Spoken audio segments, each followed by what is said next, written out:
Hi boys and girls, today's book I'm going to read to you is called The Flea's Sneeze.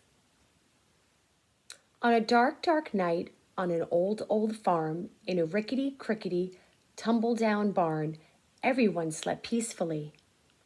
A rat, a cat, a black-eyed bat, a cow, an owl, a feathered fowl, a dog, a hog, an old barn frog.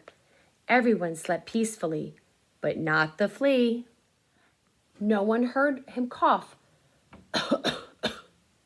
not even the mouse he used for a house, or the rat or the cat, or the black-eyed bat, or the cow or the owl, or the feathered fowl, or the dog or the hog, or the old barn frog.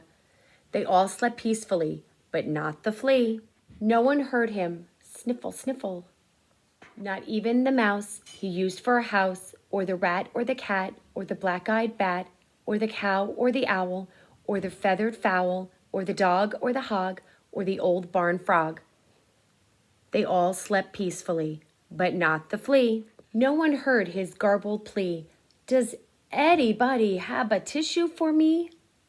Not even the mouse he used for a house, or the rat or the cat, or the black-eyed bat, or the cow or the owl, or the feathered fowl, or the dog or the hog, or the old barn frog.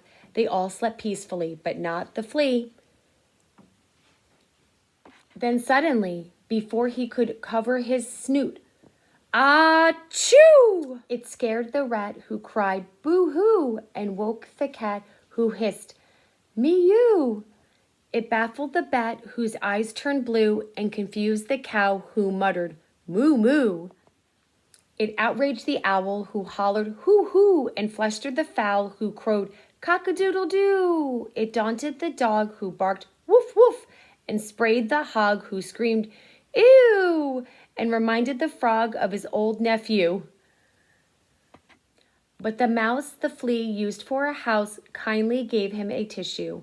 The flea wiped his nose, and before his eyes had even closed, he began to doze.